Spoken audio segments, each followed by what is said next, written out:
Welcome to Season 8 of the Meet the Mancunian Podcast, Social Impact Stories from Manchester. A warm Mancunian welcome from your host, Deepa Thomas-Sutcliffe. Thank you for joining me today. Every Tuesday, I bring you the stories of Manchester's unsung heroes, the individuals who help to create positive change in our community. My aim is to inspire you, dear listener, to follow your own passions, whether through volunteering or working in the social impact sector. I'm also keen to spotlight good causes and create more awareness and support for them. Whether you're tuning in on Apple Podcasts or Spotify, or on my website, meetthemancunian.co.uk, get ready for a season filled with inspiring tales of social impact within our beloved city.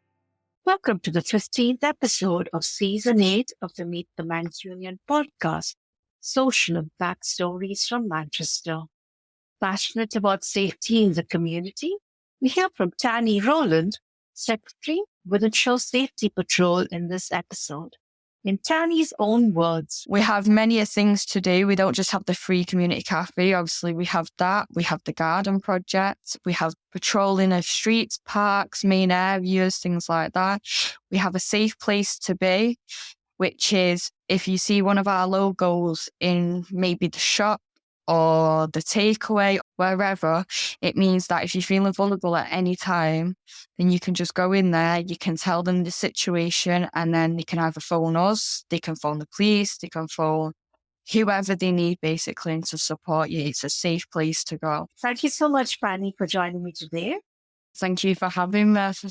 Tell us first about how you found your passion for community. Where did that start? Basically, when I was 17, I was homeless myself.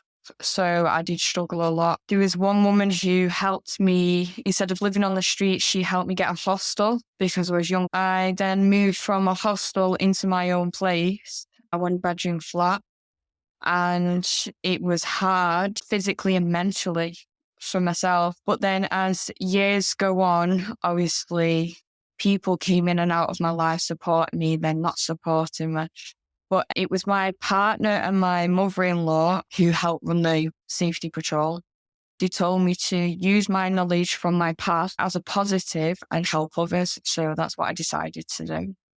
That must have been a very difficult time to be homeless and then to be finding your own ways. More power to you that you've used that experience to help other people. Tell us more about how you got involved with the Wythenshawe Safety Patrol specifically.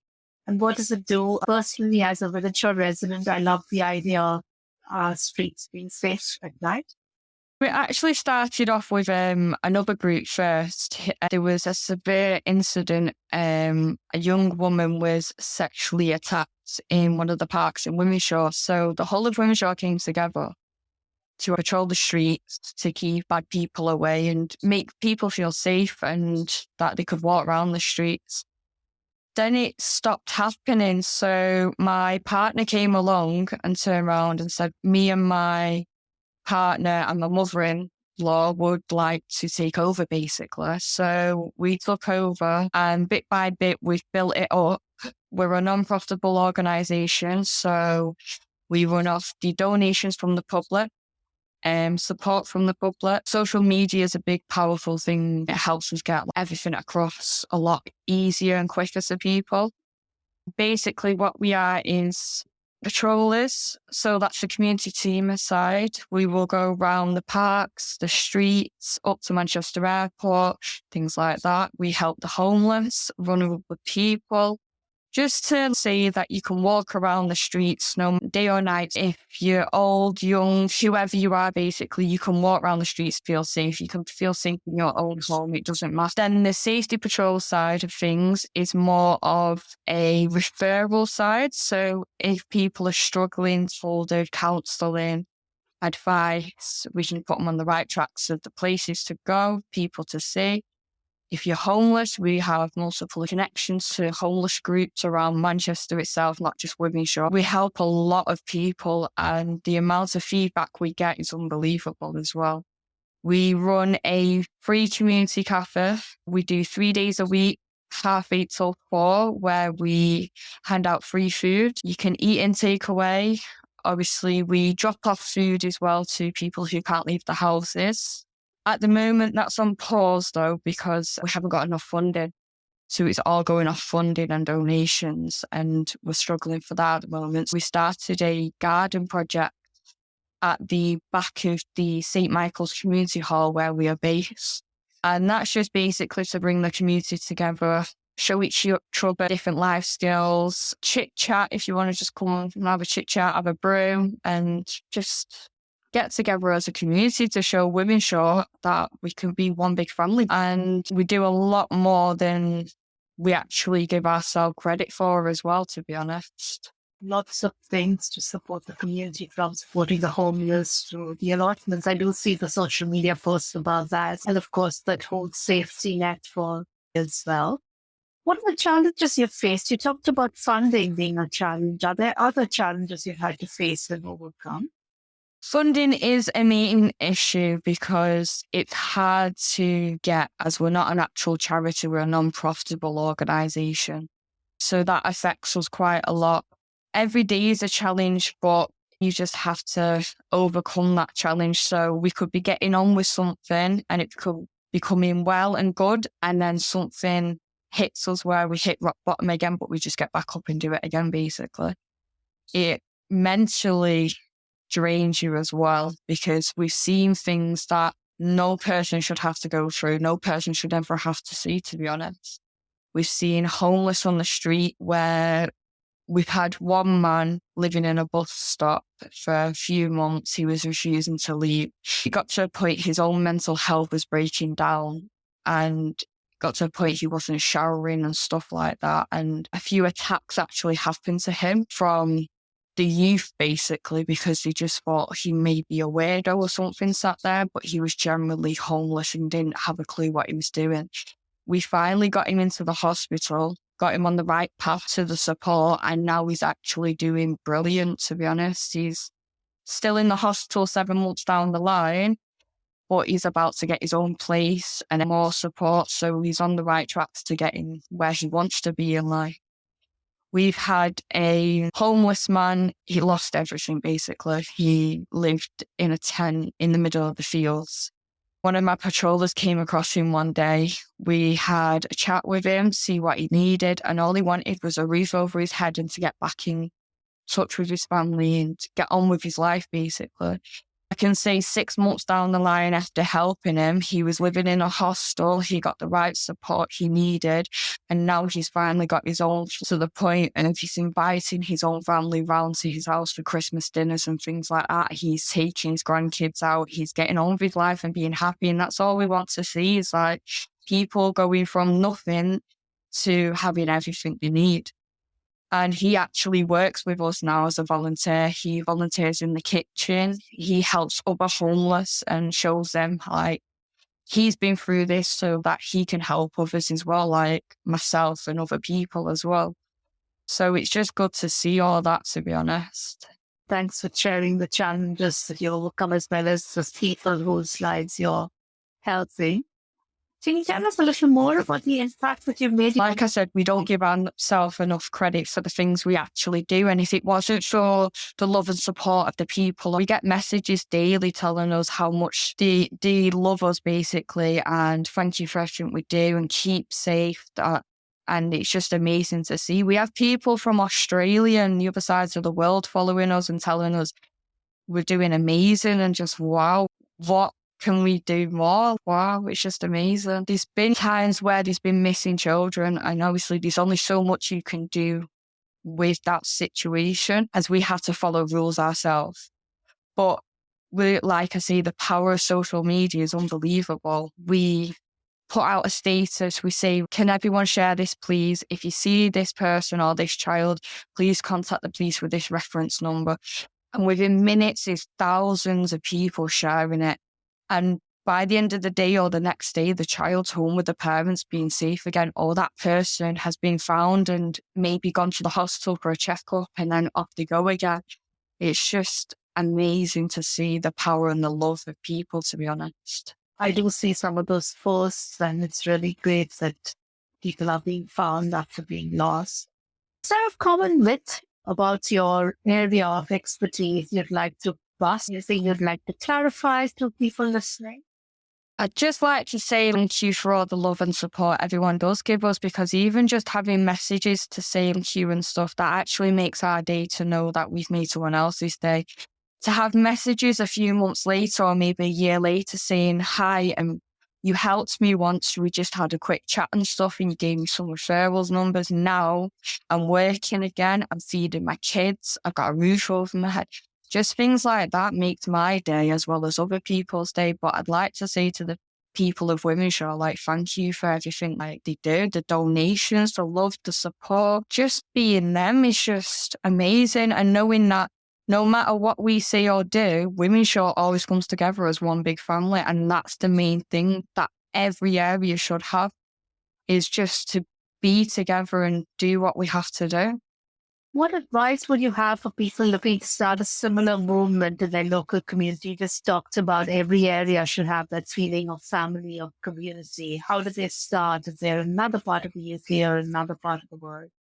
My advice is, if you've been through these situations yourself and you know the knowledge of it, or even if you're just passionate about helping people in these situations, then don't think twice about doing it. Just go ahead and do it, because you're doing the right thing for yourself, but you're doing the right thing for other people. And no matter what, the love is there. People need to stand up basically and start realizing that there's a lot more love in the area than people realize. So just go for it and just go with the flow basically. And just, you've got to do what you've got to do. An opportunity for you to talk about anything I haven't asked you about. Like I said, with the funding with the community cafe, we're struggling with that, but we're trying to get that back on track as soon as we're asking for more volunteers if anyone would like to come and help us. It's a lot of hard work and mental draining, but if you're up for it and if you know what you're doing, then come and join us. We have many things to do. We don't just have the free community cafe. Obviously, we have that. We have the garden project. We have patrolling of streets, parks, main areas, things like that. We have a safe place to be, which is if you see one of our logos in maybe the shop or the takeaway, wherever, it means that if you're feeling vulnerable at any time, then you can just go in there, you can tell them the situation, and then they can either phone us, they can phone the police, they can phone whoever they need basically and to support you. It's a safe place to go. We have a cycling group, so once every 2 weeks on a Saturday, there's a few people who get together on bikes and they have a little route they do. They go around checking if there's any homeless, any vulnerable, but as well as they get to go out on a ride as well as helping their mental health, helping themselves as well as others. And it's just amazing. It really is. And hopefully we can get more people involved so we can get more projects going, basically. That's the whole aim of it, to get more people in, to get more going. And hopefully the community cafe will be open again very soon. That safe place to go sounds like such a good idea, because people can be vulnerable in any situation. And just the fact that they can go to their local corner shop or takeaway and just ask for some support and reach out to yourselves, because not everybody has access to social media. So it's a really great idea. Thank you for everything I'm going to move to signature questions I ask all my guests. The first one for you is, Manchester was a colour. What colour would it be and why? I'd say Manchester blue, because I'm a full-on Manchester City fan. Not many people agree with me, but I do love the colour blue. I'm sorry, people. I know that football is such a big part of the culture here. If you could choose a famous landmark in Manchester to represent you, which one would it be and why? I'd say Manchester city centre itself, as I love the history of Manchester. I love learning about history everywhere. So the museums are the best for me. Just all the old buildings, it reminds me of, wow, what we've come from to come here now in this generation. The statues as well, just to say what we've been through and we can overcome that to where we are now. And that's what we can still do now. We're just creating history and memories, and it's just absolutely amazing. Manchester indeed has a very proud history, and I've also been enjoying learning about Manchester's history. going walking tours, going to museums, and just talking to people like yourself. So it's really lovely to hear that. If you could trade lives with someone in Manchester for a day, who would it be with and why? It's a hard one, but I'd say, a politician. Now, I'll be honest, I'm not all up for the politicians. I don't 100% understand everything, but I'd go there and change a place with one of them just to try and make a difference in Manchester itself. Just to try and help and support people that really need it. They don't understand where I can bring that knowledge to the table and show them this is what Manchester people have to go through, whether we're rich, we're poor, living on a street, living in a house, we're all different, but we're all the same at the same time. And we need help and support no matter what. That is a really interesting idea. I love that you take your insights and share it with other politicians for that day. That would be very valuable.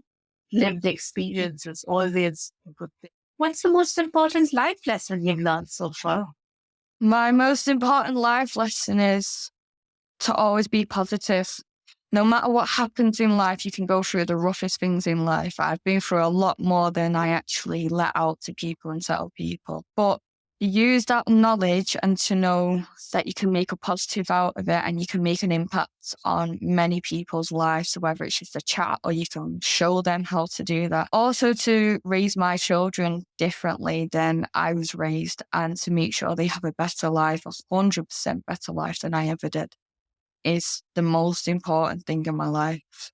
Thank you so much for sharing those life lessons. There is a lot to be positive about. And that positivity can actually be contagious. It's something I try to do as well. I try to keep an optimistic lens, even though resilience and many things you have to go through, but it's really important. What's the most important personality trait someone needs to be successful in your role? Again, I'd say positivity. Everything has to be a positive. You can't be negative about anything and you cannot be judgmental because someone for their actions or someone else's actions can actually make a difference in their life to the point of suicidal and things like that. So at all times, whether you agree or not agree with them, you have to sit there and you have to listen to them and you have to work a way around that of being more positive and outgoing of things and to teach them how to do that as well. And it's quite hard, but it's a thing you have to deal with and do, basically. Really important, deep listening and giving people the gift of your attention is really powerful. How can interested people reach out to you and learn more? Where can they find Wythenshawe Community Patrol? We have Facebook. So if you go on to the real Wythenshawe Safety Patrol page and the Wythenshawe Community Team page, you can follow everything on there. Our is obviously Tanny Rowland, Deck Row and Maria McCoy. You can message any one of us at any time. We do have an email as well, which is wythenshawec@gmail.com, and you can email them. We've just made an Instagram as well, which is quite mad, Wythenshawe Safety Patrol. So we're just updating that with things at the moment, but that's another way of contacting us if you need to. But at any point, they can email us or message us at all, and we will get straight back to them as soon as possible. We also have a Wythenshawe Safety Patrol donation page where you can keep up to date with things on there and you can donate things on there. Or even if you just need a chat, but you don't want to chat to one of our admins, then if you go on there, then everything's private and confidential. Nothing is ever spoken to outside of that content. Unless there's a reason to, for example, we need to phone the police or things that need to be shared to referrals, but was always 100% communication, always 100% asking for permission. I'll make sure I include them in my show notes. Is there a funny or a heartwarming story you'd like to end the podcast with? I'd say, there's loads. The funniest times is when we all get together, we can all have a laugh with the community. And it's not like where we say we work, oh, you're the staff members and you're just a community. No, we're all just like one big family. So we just all sit there and we chat about random things. We have a laugh about random things. The amount of people that say that you're so down to earth, it's unbelievable, because we don't need all that professional when we're talking to people face to face. They need someone like a friend, someone who's can talk to them on the same level as they're talking. The most heartwarming situation I've been in is I've had a single parent come to me. She had 4 children, and obviously a few of them had disabilities. She was struggling as she didn't have family, friends, things like that. She just moved to an area through a bad situation. So she needed support. So I was there to give her the support, the advice, things like food banks, referrals to counselling, got her kids into school and things like that, everything she needed. And she actually came up to me and she tried donating me some money, but I wouldn't take it off her. And she was like, well, you need to take it because it's towards the community. Things like that is more heartwarming to see, and to know that now she's on her feet from a bad situation, but she can be that single mother and still just get on with her life, help her kids out, and still have the support she needs. Even without family and friends, she's still got that support. And she messages me from time to time, see how everyone is. And she always asks about the family, so I ask about her family, and becoming more friends than anything. And that's what it's about, helping others and getting to know people and becoming friends. That's a lovely heartwarming note to end the podcast on, because, like you said, it's this about developing friendships. So it's really good. Thank you so much for your time. Thank you for having me. I really enjoyed learning about encouraging community safety today. Dear listener, thank you so much for listening to the 15th episode of the Meet the Mancunian Podcast, Season 8. Tune in every Tuesday for a new episode, or log on to meetthemancunian.uk to listen to all the episodes and learn more about my podcasting story. Next week on Tuesday, 17th September 2024, I speak to Matt Carroll about supporting community radio. Thank you for joining me on the Meet the Mancunian Podcast, Social Impact Stories from Manchester. I hope today's conversation has sparked new ideas and inspired you to act in your community. A big thank you to my wonderful community for your continuous support and valuable feedback. Your stories shape the very essence of my podcast, driving me forward with purpose. I'm eager to hear your thoughts. Visit my website at meetthemancunian.co.uk to share your insights. Remember, this podcast is your platform to let's stay connected on social media. Find me at @Meet the Mancunian on Instagram and Facebook, at @Mancunian Pod on X, and at Meet the Mancunian Podcast on YouTube. Together, we're more than just listeners. We're a vibrant community dedicated to making a difference in Manchester. Spread the love by sharing, commenting, and engaging with my guests and me. Keep fostering connections, and always remember the power to change the world lies with each one of us. Until next time.